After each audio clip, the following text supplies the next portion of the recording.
Choc.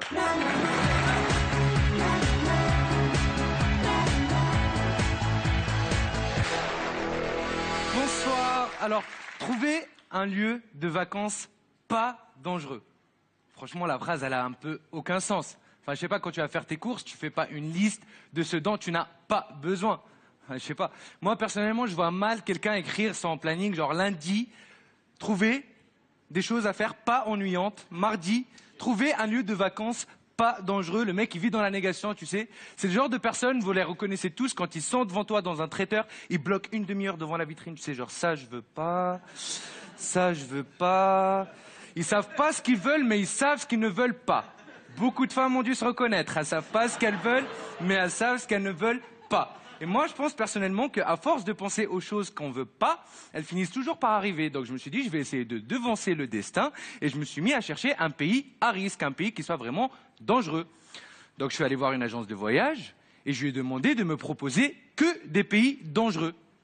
Donc elle m'a d'abord proposé l'Afghanistan, avec un forfait rafale, braquage, viande halal, otage.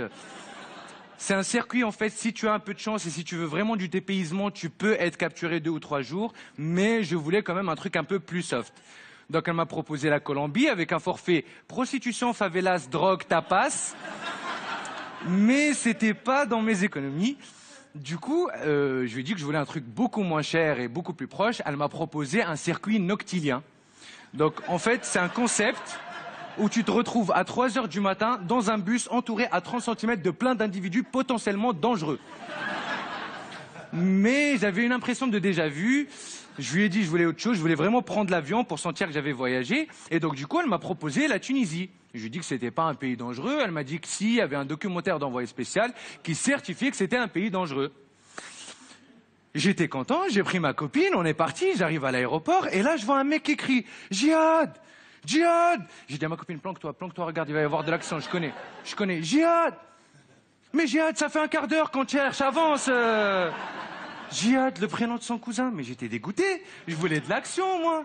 On sort de l'aéroport, il y avait un monsieur avec une barbe, je me suis dit, enfin, du danger. Je vais le voir, je fais, excusez-moi, c'est vous? Il me dit, ben non, moi c'est juste que je trouve la barbe de 3 jours très sexy, c'est très tendance.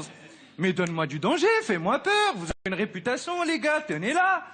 Le soir, j'arrive dans ma chambre d'hôtel, je mets la télévision locale, il y avait la finale de Pékin Express, le jeu où on galère normalement. Là, les candidats, ils avaient grossi à la fin, s'il te plaît.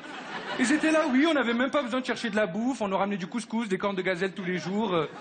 Mais donnez-moi du danger. À la fin, j'étais là, je suppliais les gens, s'il te plaît, prends-moi en otage, 3 jours. D'accord, juste 2 jours.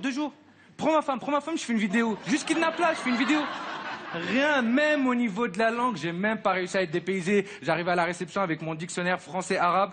Le mec il me dit, vous pouvez me poser la question en français? Je parle parfaitement.